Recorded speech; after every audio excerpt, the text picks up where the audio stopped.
तो यहाँ पर क्या लिखा है कि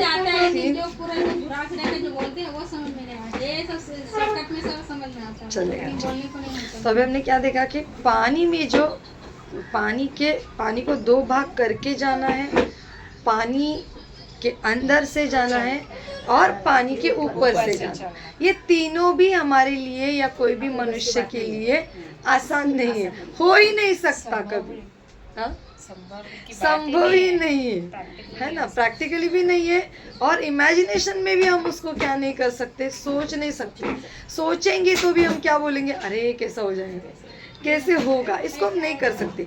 लेकिन जब मूसा उनको लेके गए, उसके पीछे हमने देखा कि इतनी सारी समस्याएं हैं, इतनी सारी प्रॉब्लम्स है। जब तक वो लहर तक, वो किनारे तक वो मूसा ने क्या नहीं किया, इस्राएल लोगों को लेके नहीं आए। जब तक उन लोगों ने मूसा के द्वारा जितने भी चमत्कारों को किया हुआ था, वो सारे चमत्कारों को उन्होंने देखा हुआ।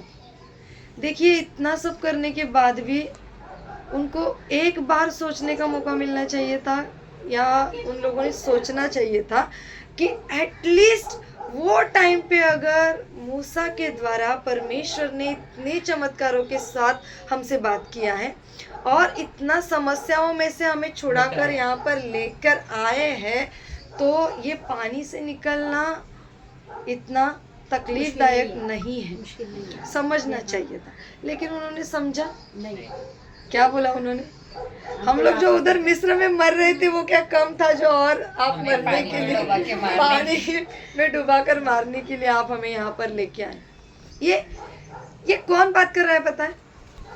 ये आत्मिक लेवल नहीं है, ये गुस्से वाली बात नहीं है, ये मनुष्य के अंदर का नेचुरल स्वभाव है जो बड़बड़ने, जो सामने वाली सिचुएशन को देख के जो उनके दिमाग से निकलता है ना, उसी में बड़बड़ करते हैं कि वो हमको यहाँ लेके आए। तो बड़बड़ तो किया है उन्होंने, लेकिन वो क्या किया है, सिचुएशन को देख के, सामने वाली परिस्थिति को देख के क्या किया है, बात किया है। हम भी हमारे जीवन में क्या करते हैं, थोड़ा भी कुछ समस्या आ जाए जिससे हम निकल नहीं सकते, वो टाइम पे हम क्या करते हैं, बड़बड़ करना शुरू कर देते हैं। हमारा बड़बड़ होता है। सबसे पहले तो दिमाग में बहुत सारे सोच आते हैं, डर आता है, जैसे सिस्टर ने बोला, वो सारी बातों को हम इकट्ठा करके क्या कर लेते हैं, बड़बड़ शुरू कर देते। लेकिन वचन के द्वारा जब हम सीखते हैं, हमें वचन बताता है, पवित्र आत्मा में ये बात करता है कि सबसे पहले ऐसी कोई भी परिस्थिति में सबसे पहले हमें शांत रहना।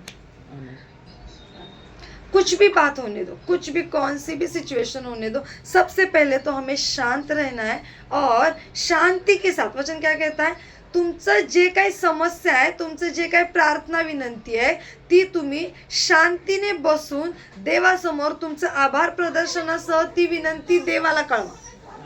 बरोबर, फिलिप मध्ये आपण वाचतो, ती काय करा, तुमची सर्व प्रार्थना विनंती देवाला कळवा।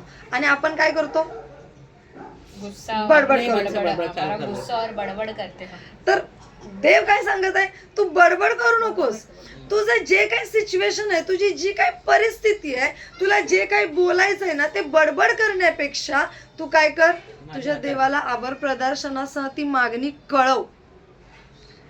इस्रायल लोकांनी मोशे बरोबर बसून त्या समुद्राच्या समोर बसून जिथं प्रार्थना करायला पाहिजे होती, तिथं ते लोक बडबड करतात, आणि म्हणून मोशेचा सुद्धा कॉन्फिडन्स त्या ठिकाणी काय झालेला आहे, हल्ला। आणि डगमगल्याच्या नंतर त्यांनी काय केलं, तो एकटाच जाऊन त्यानं देवाला हाक मारली, एकटाच जाऊन त्यानं काय केलं, देवाकडून उत्तर मिळवलं। हम सोचते ये गलत है कि होना चाहिए था सब मिलके प्रार्थना करें, जैसे अभी हम सीख रहे, लेकिन अकेले में भी प्रार्थना करना उसका सामर्थ्य अलग से है, झुंड में प्रार्थना करना उसका सामर्थ्य अलग से। अगर समस्या इतनी बड़ी थी, वो पूरा समुद्र जितनी अगर समस्या बड़ी है, तो कैसे प्रार्थना करना चाहिए, एक व्यक्ति प्रार्थना करना है, नहीं, सब मिलके, झुंड मिलके प्रार्थना करना। अभी सवाल नहीं आ रहा है मन में, नए नियम में कहा है कि तुम विश्वास से अगर प्रार्थना करोगे तो बड़े पहाड़ को भी तुम उठा के गिरने के लिए जा सकते हो, है ना, समझ में आ रहा है।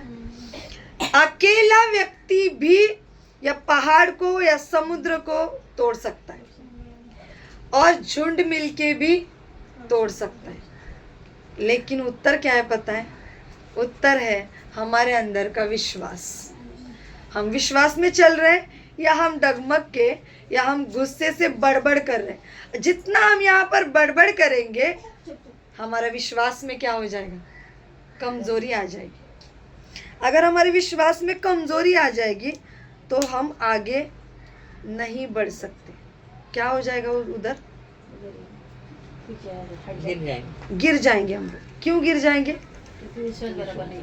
विश्वास कम हो गया। अगर विश्वास कम हो जाएगा तो ये विश्वास कम हो जाएगा तो हम सबसे पहला हमारा शत्रु जो हम पर टारगेट करता है वो बात है कि सॉरी हमारे मन की अवस्था, हमारे विचारों को वो सबसे पहले क्या करता है, कैद करता है। सबसे पहले वो बांधता है कहाँ पर, हमें हमारे विचारों में बांधता है कि हम कैसे जाएंगे, कैसे होगा, कैसे चलेगा, ये समस्या कैसे निकल आएंगी, ये सारे विचार हमारे अंदर डालता है। दूसरा अटैक उसका होता है, वो हमें उस विचारों में लपेट के ऐसे रख देता है कि हम प्रभु क्या कहना चाहते हैं उसके आवाज को हम नहीं सुन पाते। हमने वो आवाज नहीं सुना है, इसके लिए तीसरी बात क्या हो जाती है कि हम प्रार्थना से अलग हो जाते हैं। हम प्रार्थना करने के बजाय क्या कर लेते हैं, उस समय बड़बड़ करना शुरू कर देते हैं। हम सोच और विचारों में वहां पर क्या हो जाते हैं, हमेशा के लिए एक लाइन में बन जाते हैं। समझ में आ रहा है। और चौथी बात है, फिर हम जैसे ही अकेले में प्रार्थना करना अलग हो गए, हम झुंड में भी प्रार्थना करना क्या हो जाते हैं, टूट जाते हैं, हम अलग हो जाते हैं। इसलिए उस समय मूसा को जो सपोर्ट झुंड की तरफ से होना चाहिए था वो उनको नहीं मिला। उनके स्वभाव में जो था, वो मूसा की बातों को सुनकर आए तो थे, लेकिन उनके स्वभाव में जो अंदर था वो अभी भी वैसे का वैसा ही है। हमारे स्वभाव में से अगर हम बदलावट नहीं हुए तो हम वस्त्र को बदलकर या हमेशा एक साथ रहकर कुछ भी फायदा नहीं है।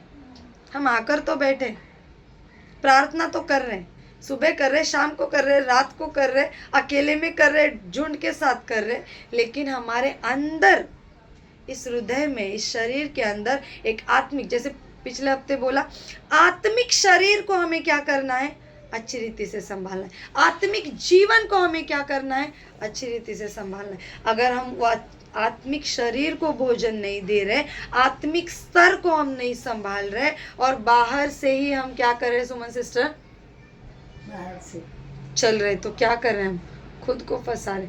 फिर तो ऐसे हम कितने भी बोले कि हम बढ़ गए बढ़ गए बढ़ गए बढ़ गए, हम कभी नहीं बढ़ सकते। क्यों?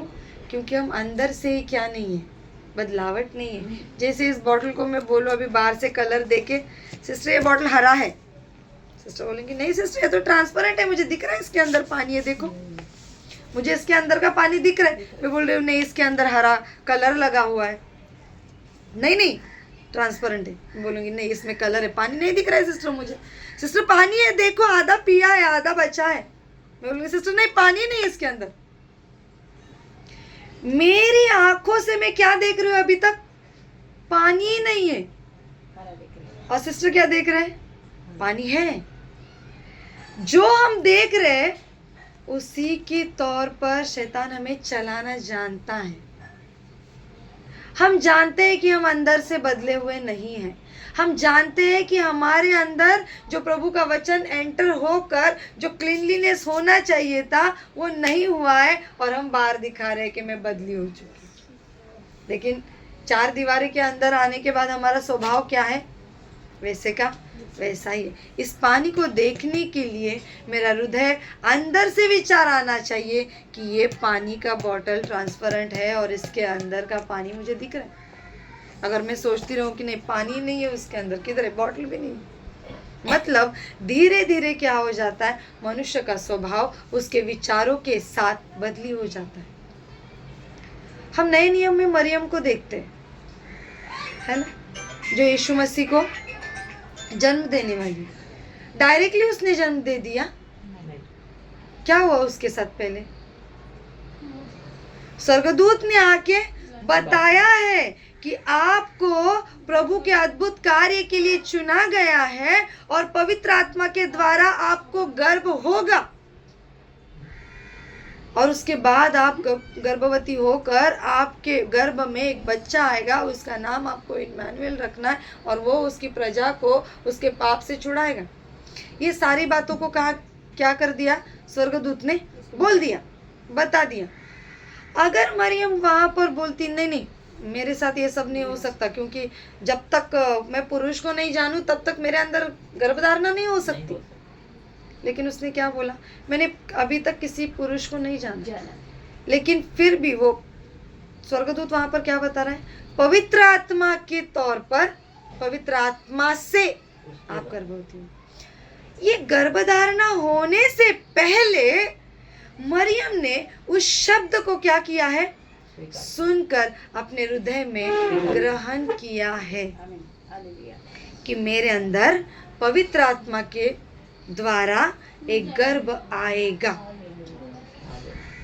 यहाँ पर मूसा छुड़ाने के टाइम पर लोगों को समझकर विश्वास करना चाहिए था कि जो प्रभु ने हमें मिस्र से छुड़ाकर यहाँ पर लेके आएगा, उसके लिए इस पानी को 2 भाग करना या काटना, इसके ऊपर से जाना, अंदर से जाना, जो भी है उस प्रभु के लिए आसान है। इसीलिए हम जो भी सोचते हैं, हम जो भी इस वचन से सुनते हैं, उसको पहले हमारी आत्मा में उसका गर्भधारणा होना बहुत जरूरी है। जब तक हम उसको आत्मा में स्वीकार नहीं करेंगे, आत्मिक लेवल पर हम उसको जब तक स्वीकार नहीं करेंगे, रियलिटी में इस दुनिया में जो हम देख रहे हैं, आंखों से दुनिया देखने वाली दुनिया में उसका कार्य नहीं होता है।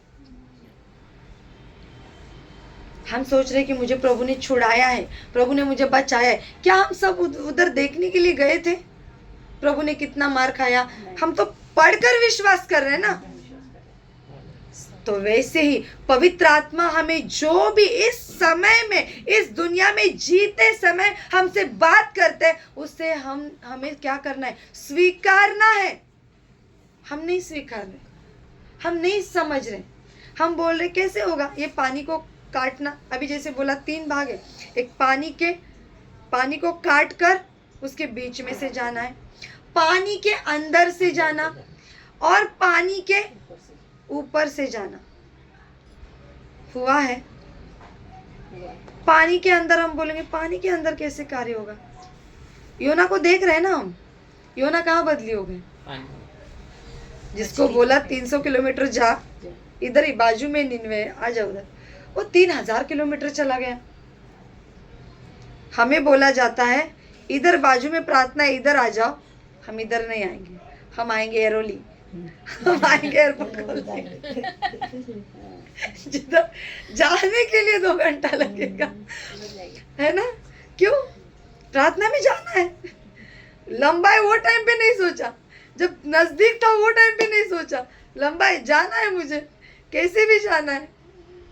और जो नजदीक है इधर तिलक नगर बाजू में, ये सिर्फ ब्रिज क्रॉस करके इधर से इधर आना है, नहीं होता है हमें। आप और मैं, हम लोग जो सब बैठे इतने, तो हम हमेशा प्रार्थना में रहते हैं ना, इतने हम हमेशा हैं। कैसे भी करके ऊपर नीचे हो जाएगा, लेट हो जाए जल्दी हो जाए, कैसी भी हो जाए, हमारे हृदय में क्या है, पहुंचना है। हमारे हृदय में आ जाना चाहिए कि जो पानी के सामने खड़े रहकर मूसा ने वो परमेश्वर से अकेले में प्रार्थना करके आज्ञा को स्वीकारा। परमेश्वर ने क्या बोला? तू जा पानी के सामने और मेरे नाम में उस तेरे हाथ में जो भी लाठी है उसको तू पानी के ऊपर मार। आज हम सोचेंगे हमारे हाथ में कोई भी लाठी नहीं है, किसके ऊपर मारेंगे और क्या मारेंगे? हमारे हाथ में दिया गया है परमेश्वर का पवित्र विश्वास, परमेश्वर की पवित्र सामर्थ्य, जो उसके ऊपर हम विश्वास करके, यीशु मसीह का नाम ही काफी है सारी बातों के ऊपर मारने के लिए, है ना? कौन सी भी बीमारी हो, समस्या हो, प्रॉब्लम हो, किसी के भी सामने हम हो बैठकर हम बोले यीशु मसीह के नाम से इस प्रॉब्लम से मैं निकल चुकी हूँ, यीशु मसीह के नाम से ये प्रॉब्लम तू जो भी है मेरे सामने से निकल जा, तू जिधर से आया उधर भाग के चला जा। शैतान तेरा मेरे जीवन के ऊपर कोई भी अधिकार नहीं है। कभी बोला है शैतान को ऐसे डांट के? डांटा है कभी शैतान को? दौर पे आया हो कुत्ता हम डांटते हैं, है ना? मैं आपको मारने के लिए आऊँ तो डांट के भगाएंगे। लेकिन जो शैतान दिन और रात हमें मसल रहा है, जो वो चाहता है कि हम प्रभु की उपस्थिति से बाहर जाए, उसको हम कितना डांट रहे हैं, प्यार से सहला रहे हैं उसको। प्रार्थना में बैठे, अभी रुक जा, बाहर बाद में साथ में चलेंगे, है ना। मनुष्य स्वभाव से हम उसको वापस लेके जा रहे हैं, है ना जी। जिसको डांटना चाहिए उसको नहीं डांट रहे हैं, और चार दीवारी के अंदर एक दूसरे को डांट के गुस्सा दिखा रहे। मैं बोलती हूँ शैतान को गुस्सा दिखाओ, वो गुस्सा दिखाने वाली जगह है।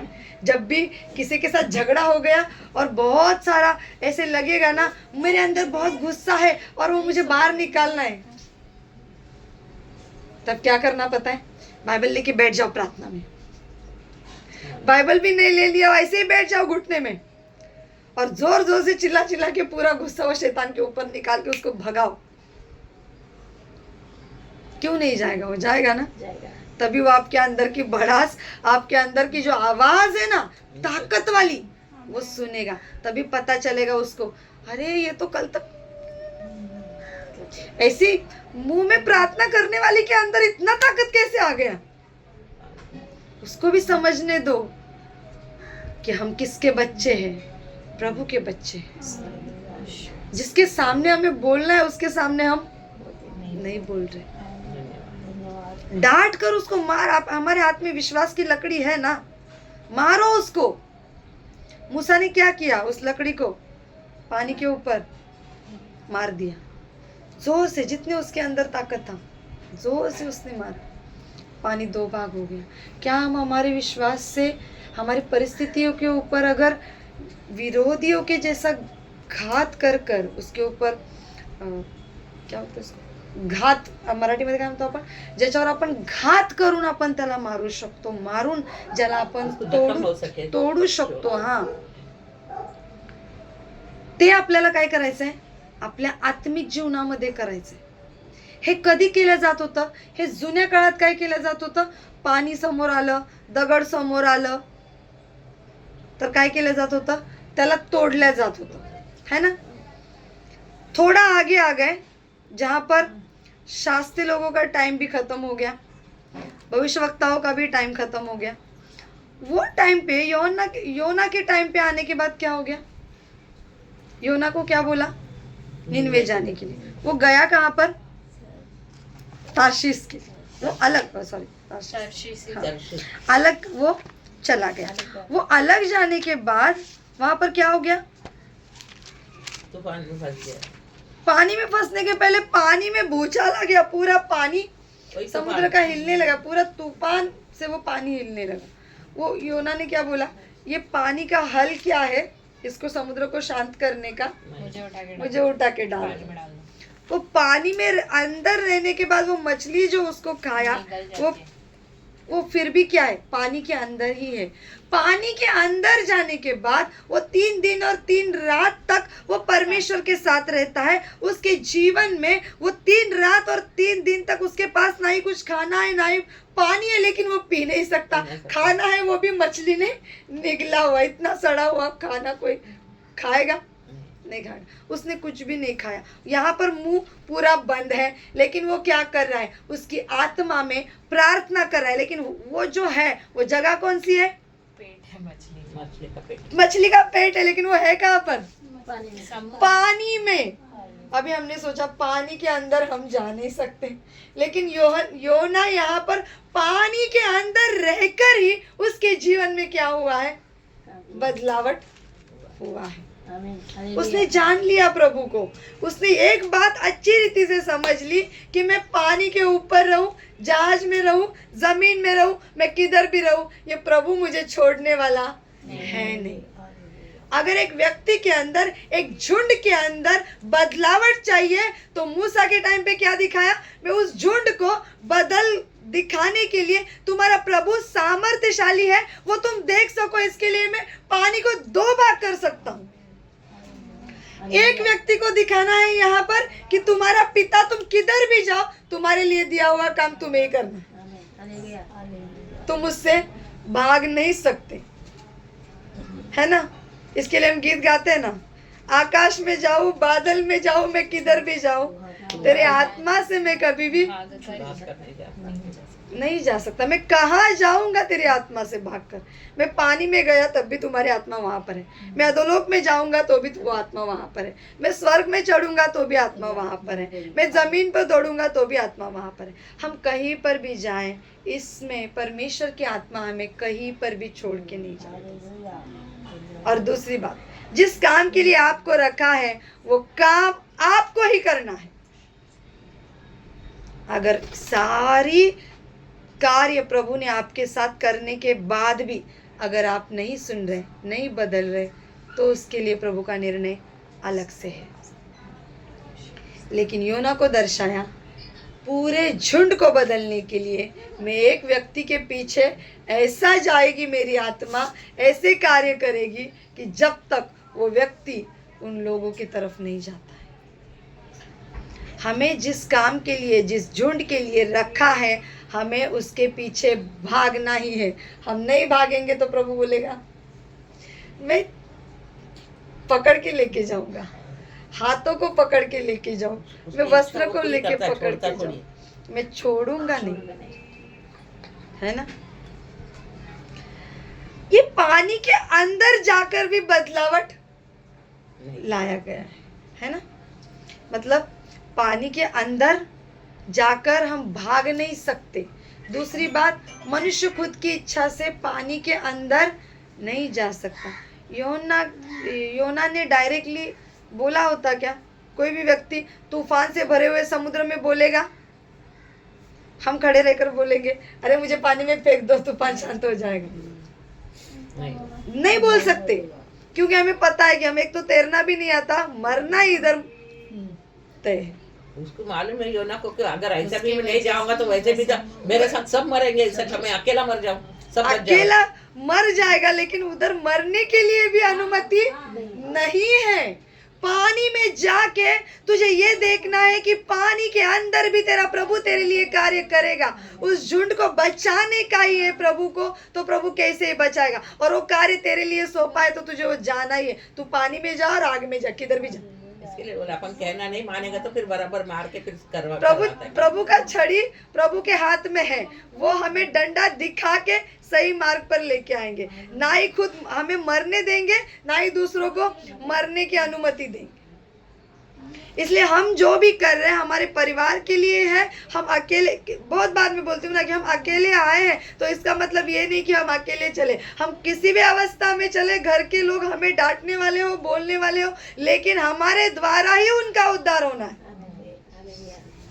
तो इसके लिए हम भाग नहीं सकते किधर भी जाके। हमें कैसे भी करके वो झुंड को बदलने के लिए हमें खुद को बदलना है। और खुद को बदलने के लिए प्रभु क्या कर रहा है? फिर वो कोष में हमें छुपा के रख रहा है। वो योना को मछली के अंदर रखा, उसको तैयार किया उसको 3 दिन में। इसीलिए बोला ना उस दिन 3 साल का समय प्रभु ने जो हमें दिया है, प्रभु की आत्मा में बढ़ने के लिए दिया है। और 3 दिन का भी अगर समय प्रभु ने हमें दिया है तो हमें उसकी आत्मा में बढ़ना ही है। वो पानी के अंदर, पानी को क्या कहते हैं? पवित्र आत्मा को, पवित्र आत्मा का दर्शन है वो। हमें पानी के अंदर, उस पवित्र आत्मा के अंदर हमें क्या करना है? खुद को छुपाना है, खुद को रखना है, पवित्र आत्मा को हमारे अंदर लेना है। उसकी गुण क्या है, उसकी विशेषता क्या है, वो हमें कैसे बदली करना चाहता है, वो समझकर हमें हमारे शरीर प्राण आत्मा को योना के जैसे उस पवित्र आत्मा में, उस प्रभु के हाथ में क्या करना है? देना ही पड़ेगा।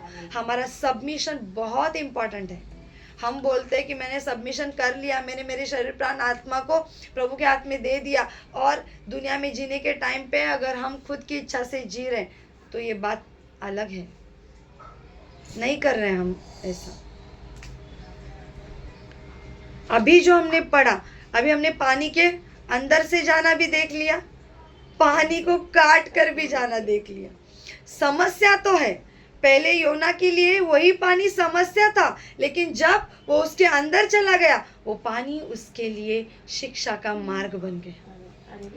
पवित्र आत्मा हमें सिखाता है। हमने क्या सीखा है कि पवित्र आत्मा जब हमारे अंदर आता है तो प्रभु ने क्या बोला, वो हमारे अंदर सार्वकालिक जीवन के लिए रहेगा और वो हमें सिखाता है कि हम कैसे प्रार्थना करें, कैसे मध्यस्थी करें, हम कैसे हमारे जीवन में चलें।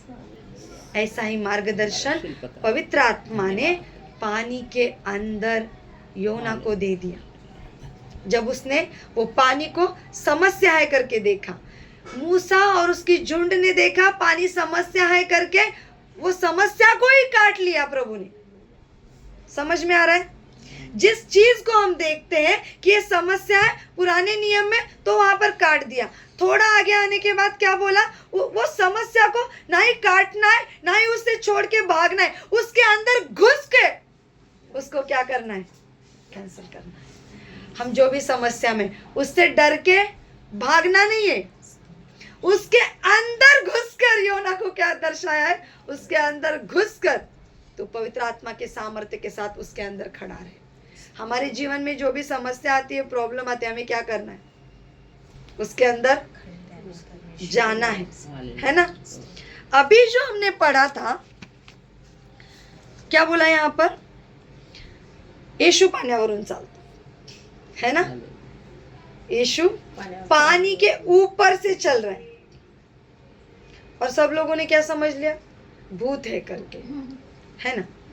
लेकिन जब यहाँ पर पतरस ने देखा कि यीशु मसीह है, वो भूत नहीं है, वो क्या है, यीशु मसीह, तो पतरस ने क्या बोला, मुझे भी पानी के ऊपर आने की आज्ञा दो। हालांकि उसके पहले वो समुद्र, रात का समय है, वो पानी भी वहां पर क्या हो रहा है, हिल रहा है। हमने देखा वहां पर आगे, पहले उसको पढ़ते समय, इकडे वारा तोंडचा असल्यामुळे किनाऱ्यापासून बऱ्याच अंतरावर तारू लाटांनी हैरान झाले होते। सिस्टर 24 को पढ़ना हिंदी में। उस समय नाव झील के बीच लहरों से डगमगा रही थी, क्योंकि वह हवा सामने की थी। देखा, यहाँ पर भी पानी ही है, यहाँ पर भी समुद्र ही है, लेकिन यहाँ का भी समुद्र क्या हो रहा है, यहाँ का भी समुद्र क्या हो रहा है, हिल रहा है। यहाँ पर भी समुद्र में तूफान है ना, यहाँ पर भी डरावना चित्र ही सामने है। यीशु मसीह उसमें से चल के आ रहे, शिष्य को लग रहा है भूत है।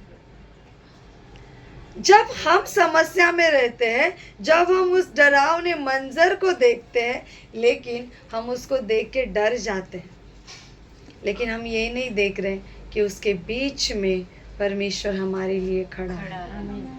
हालेलुया। उस परिस्थिति में भी प्रभु हमें क्या कर रहा है, देख रहा है, और हमारी तरफ वो चल के आ रहे। हम तो यहीं पर रुके हैं ना, लेकिन यीशु मसीह उस परिस्थिति में भी हमें चल के आ रहे हैं, और चल के आकर हमसे ये बोल रहे हैं कि तू जिस भी परिस्थिति में है, मैं तेरे साथ हूँ। मूसा में हमने क्या देखा कि हमें खुद प्रार्थना कर कर उस समस्या को काटना है।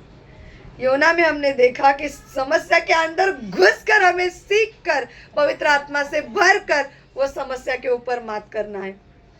और नए नियम में तो यीशु मसीह बोलते हैं, मैं खुद तेरे साथ चल के आ रहा हूँ। अद्भुत है ना।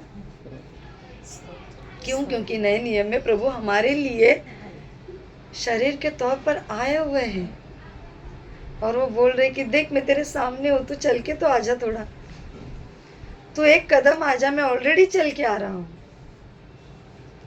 पतरस ने देखकर बोला, प्रभु जी मुझे भी अनुमति दीजिए कि मैं इस पानी के ऊपर चल के आ जाऊं। वो पानी पर चल के आने के लिए अनुमति तो दे दिया, पतरस चल के भी आया। जब तक वो ऐसे आई टू आई, जब तक आई टू आई कांटेक्ट था ना, बराबर चल के गया। तब तक उसको ना ही डर लगा, ना ही उसको ये ध्यान में आया कि तूफान उछल रहा है, बोट भी एक तरफ हिल रही है, ना ही उसने देखा कि इतनी बिजली और कड़कड़ाहट सब कुछ है। किसको देख के चल रहा था वो?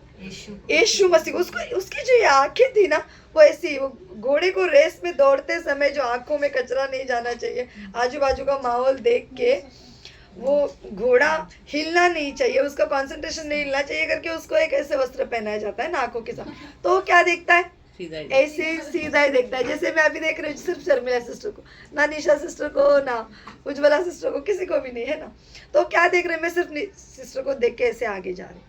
वैसे ही घोड़ा भी जाता है, वैसे भी पतरस भी चल के गया। जैसे उसके दिमाग की जो सोच है उसके अंदर आया, अरे उसकी नजर क्या हो गई, थोड़ी सी हट गई पानी की ओर। उसकी सोच भी उसके साथ हट गई। वो कहाँ आ गई, समुद्र के ऊपर। क्या रे बाप रे, ये तो पानी हिल रहा है, ये तो तूफान उठा हुआ है। उधर ही वो गिर गया। डूबते समय आप सोचिए, पतरस, ये जो शिष्य है, ये जो बोट में है अभी बैठे हुए, आपने उन लोगों का बैकग्राउंड देखा है? वो लोग सब मछली पकड़ने वाले, मछली पकड़ने वाले हैं। उनको पता है कि वो तूफान रात में, मछली तो रात में पकड़ी जाती है, तो रात में तूफान आएगा तो उससे बचना कैसे है पता है, तूफान में मछली कैसे पकड़नी है, जाल कहाँ पर डालना है, कितनी मछलियां किधर मिलेगी, सब पता है ना। उनका व्यवसाय वही था, व्यवसाय। वो मराठीमध्ये तरबेज आहे त्याच्यामध्ये, हिंदीमध्ये त्याला काय शब्द म्हटलंय, निपुण है उसमें, प्रैक्टिस, प्रैक्टिस है उसके अंदर उनको जीने का। लेकिन यहाँ पर तो कुछ अलग ही चित्र है। 31 को पढ़िए, तो 30 से पढ़ना। पर हवा को देखकर डर गया और जब डूबने लगा तो चिल्लाकर कहा, हे प्रभु मुझे बचा। हालेलुया।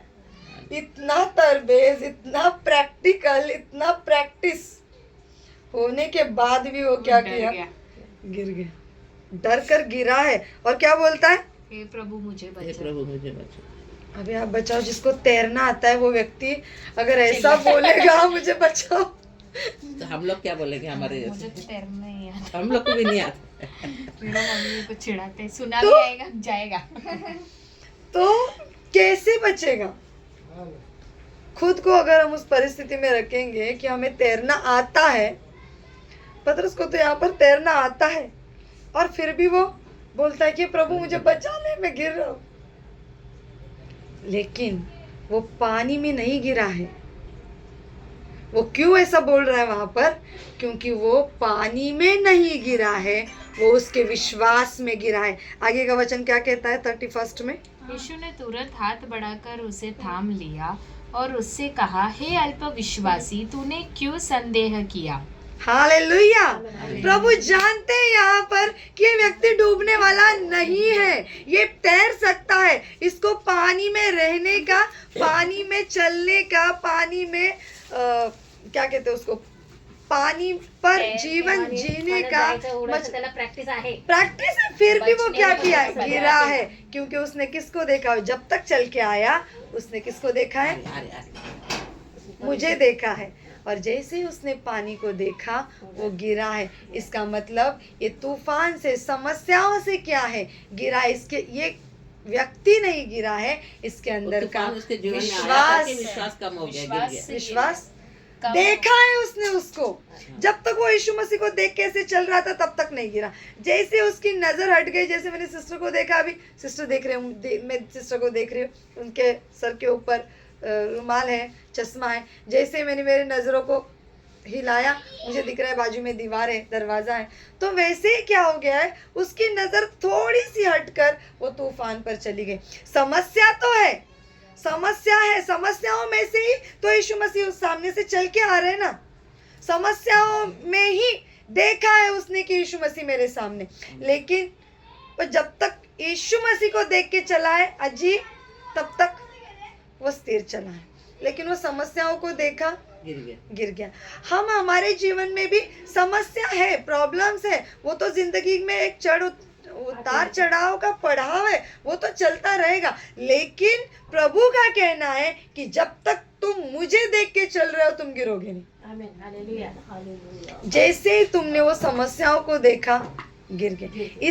वो समस्या में नहीं गिरना चाहिए, वो अंधियारे में नहीं गिरना चाहिए। इसके लिए तो इतने सारे पृथ्वी की शुरुआत से लेके दिखाया है। उत्पत्ति 1:6 को पढ़ के देखिए। उत्पत्ति 1:6 को पढ़े। फिर परमेश्वर ने कहा, जल के बीच एक ऐसा अंतर हो कि जल 2 भाग हो जाए। है ना? मग देव बोलला, जलाच्या मध्यभागी अंतराळ हो व ते जलांना दुभांगणारे हो. असे देवाने अंतराळात केले आणि अंतराळाखालच्या व वरच्या जलांना वेगळे केले आणि तसे झाले. देवाने अंतराळाला आकाश म्हटले आणि संध्याकाळ झाली व सकाळ झाली हा दुसरा दिवस. पहा त्या ठिकाणी काय म्हटलेलं आहे पुढे. मग देव बोलला, आकाशाखालच्या जलांचा एक ठिकाणी संचय हो व कोरडी जमीन दृष्टीस पडो आणि तसे झाले. कोरड्या जमिनीला भूमी म्हटले आणि जलाच्या संचयाला समुद्र असे म्हटले. हालेलुया. इसका मतलब ऑलरेडी प्रभु ने वो जो पानी है जिसका संचय है जो बहुत बड़ा है, जिसमें से एक व्यक्ति ना ही उसको दुभांग के जा सकता है, ना ही अंदर से जा सकता है, ना ही ऊपर से जा सकता है. इसके लिए पहले ही प्रभु ने उसको क्या किया है, अलग करके उसको अलग जगह पे रखा है ना. पानी हो, समस्या हो, जीवन हो, हम अगर उत्पत्ति को अगर ध्यान से पढ़ेंगे ना, पूरा ध्यान से उसके पीछे के रहस्य को समझते हुए, तो आपको पता है ज़्यादा से ज़्यादा पूरा बाइबल का जो मिस्ट्रीज है ना वो ऑलरेडी उत्पत्ति में बोल के रखा हुआ, ऑलरेडी लिख के रखा हुआ. लेकिन वो क्या नहीं होता, मनुष्य बुद्धि से उसको समझना मुश्किल है. नहीं समझ सकते हम उसको. उत्पत्ति की अध्याय का पहला वचन अगर आप पढ़ेंगे तो पहला वचन पूरा बाइबल उसी पर डिपेंड है. प्रारंभी शब्द होता, प्रारंभी देवाने आकाश आणि पृथ्वी निर्माण केली, अंधकार आणि प्रकाश वेगळा केला. ये जो दिखाया है ना, यहाँ पर समझ में नहीं आता. हम सिर्फ समझते उजाला बनाया और उसमें सारी पृथ्वी को बनाया. उसी समय उस शैतान के लिए वो अंधियारों की जगह तैयार करके रखी, ये कभी समझ में नहीं आता. अंधियारा बनाया लेकिन वो मनुष्य के लिए नहीं. अंधियारा बनाया, उजियाला बनाया, उजियाला बनाया, उजियालियों में सारे काम प्रभु ने किए. मनुष्य बनाया, धरती बनाई, पेड़ पौधे बनाए, बीज देने वाले, फल देने वाले, घास फूस बनाया, पानी अलग किया. अंधियारे में कुछ काम किया क्या? वो अंधियारा जैसे का था वैसे ही शैतान के लिए अलग करके रख दिया उधर. आज तक हमने सब इतना ही सुना, उजियाला बनाया, उजियाले में ये सब बनाया. अंधियारे का किया क्या, उसका रहस्य हम नहीं समझ सकते, सोचते ही नहीं हम. नॉर्मल लाइफ में हम सोचते ही नहीं. समुद्र बनाया, समुद्र में समस्या आया, समुद्र को 2 भाग किया, चादर से किया, लकड़ी से किया, इधर आके पानी पे चला. लास्ट में देखेंगे तो बोलता है कि समुद्र के अंदर से, है ना, जीव, समुद्र के अंदर से जो जीव प्रगटीकरण में जो बाहर जीवन नहीं, जीव जो राष्ट्रों नाश करने वाले, वो भी उधर से ही बाहर निकलेंगे. तो आप सोचिए, स्टार्टिंग भी उधर से हुआ है, खत्म भी वहां पर ही होता है. लेकिन मनुष्य क्या नहीं करता है, समझता नहीं है. सिर्फ क्या समझता है, कितने दिन तक हम ऐसे वो दाखलों के ऊपर ही समझते रहेंगे. लास्ट टाइम भी बोला ना कि हमें बढ़ना है, इसके लिए उसको उसकी मिस्ट्रीज को समझना चाहिए था. इसलिए आज मैंने सोचा कि आज ऐसा वाला स्टडी जो आपके समझ में आए. क्या आपकी लेवल बढ़ गई है कि आप इसको समझ पाए? अभी जो मैंने ये जो कुछ भी समझाया, ये समझ में आया आप लोगों को? समझ आया. इसके लिए वो वचन वहाँ पर दिया है परमेश्वर ने. जब उजियाले को बनाया तो उजियाले को और अंधेरे को अलग किया, दोनों को एक साथ नहीं रहने दिया. सेम वैसे आज हम भी है. हम अगर ज्योति है परमेश्वर की, तो वो अंधकार को हम अपने अंदर से बाहर निकालना है, तब हम परमेश्वर के उपयोग में उसके काम में आएंगे. ये आंटी ने जो बोला ये काम में आने वाला बात है.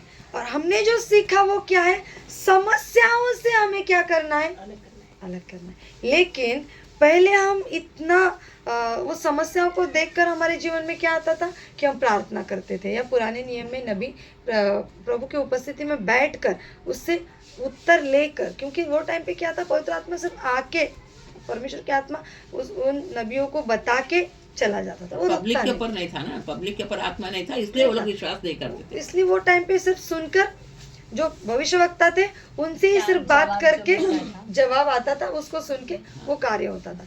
लेकिन जब प्रभु यीशु आने के बाद वो डायरेक्टली हमें क्या कर दिया, सबको दे दिया। अधिकार दे दिया वो सबके सबको लिए, एक साथ दे दिया कि आप अभी कौन सी भी अवस्था में हो, आप डायरेक्टली बैठकर प्रभु के साथ आराधना करके, बात आमीन। करके, प्रार्थना करके, आप खुद से बात करके क्या कर सकते हैं, उससे जवाब ले सकते हैं। इसीलिए बोला ना, पानी को 2 भाग करना हमें नहीं आता है, चलेगा। पानी के अंदर घुस के हमें वो समस्या में हल निकालना नहीं आता है, इससे अच्छा प्रभु कहता है वो समस्या के ऊपर खड़ा हो जाना, मैं तेरे साथ खड़ा हूँ। आई बात समझ में? तू समस्या को देखते मत बैठ, तू मेरा हाथ पकड़ ले और साथ में खड़े हो जाएंगे समस्या के ऊपर। हालेलुया। इसीलिए तो हम जब झुंड में बैठे हैं, वो एक छोटी छोटी बातों के लिए रोने के लिए नहीं, हम सब मिलके साथ में खड़े हो जाके क्या करेंगे, हम एक दूसरे को प्रार्थना करना है, हम एक दूसरे के हाथ पकड़ के क्या करना है, हमें उसके ऊपर खड़ा होना है, वो समस्या के ऊपर। प्रभु ये नहीं कहता अभी कि तुम रोते रहो, बैठते रहो और उस समस्या की जरूरत नहीं है। प्रभु कहता है कि मैंने मेरी आत्मा तुम्हारे अंदर डाल दिया है, अभी तुम क्या करो, वो पवित्र आत्मा को तुम्हारे अंदर लेके, आवाज को ऊंचा उठा के शैतान के विरोध में खड़े हो जाओ। लेकिन हम क्या कर रहे हैं, प्रार्थना में आने के बाद भी आमीन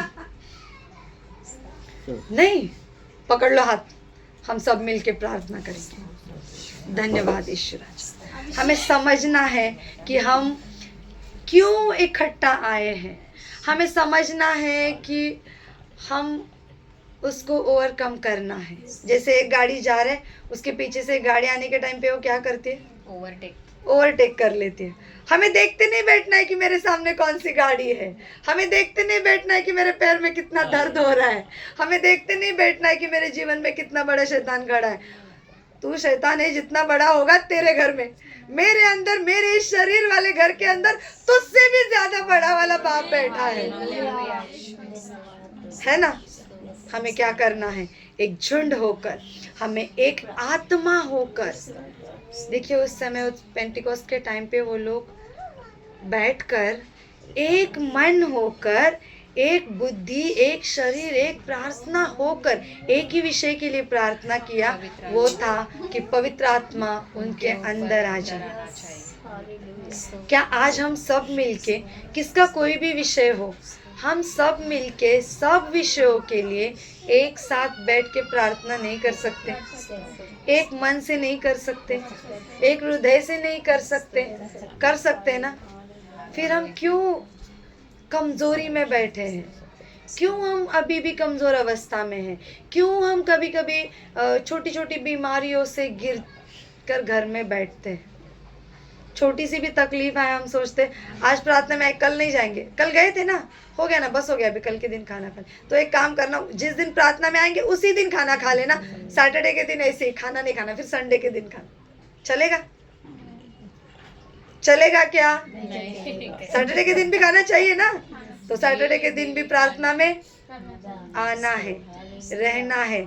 फिर संडे हो गया, मंडे के दिन छुट्टी है, नहीं, हम लोग को तो छुट्टी नहीं। हम लोग घर में क्या करते हैं, बाहर नहीं तो करना है ना, वही बोल रही हूँ ना मैं।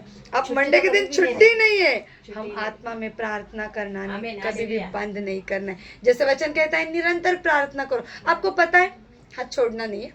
आपको पता है कि हम जब प्रार्थना करते हैं उसके बाद हमने आमीन बोल दिया, हम क्या सोचते हैं प्रार्थना खत्म हो गया, वहीं से प्रार्थना शुरू होता है। प्रार्थना खत्म नहीं होता, वहां पर से शुरू होता है प्रार्थना। हाँ। आमीन बोलते हैं, वहां से शुरू होता है। क्यों?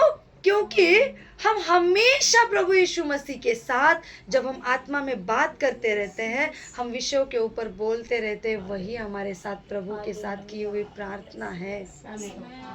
हमें हमेशा प्रभु के साथ जो आत्मा में हम जुड़े होते हैं ना, वही प्रार्थना है। हम बर्तन घासते रहे, कपड़े धोते रहे, लादी पोछा कुछ भी काम करते रहे, रास्तों पर चलते रहे, जो हम हृदय में जो हम बात करते हैं ना, चलते समय घूमते समय, वो आत्मा में जुड़े रहना ही प्रार्थना है। आई बात समझ में? इसलिए वचन में क्या कहता है कि निरंतर प्रार्थना में बने रहो। हमें ये नहीं सोचना है कि हम आंखें बंद करके बैठे रहेंगे, बड़ करेंगे, हो गया। नहीं, वो हमेशा हमें क्या करना है? प्रार्थना में बने रहना है। आज की सारी बातों को जो भी सिखाया है, समझ में आया? नहीं समझ में आया? इसको जो रिकॉर्ड किया है फिर से ग्रुप में डालूंगी, फिर से एक बार सुन लेना और आत्मा में बढ़ते रहना।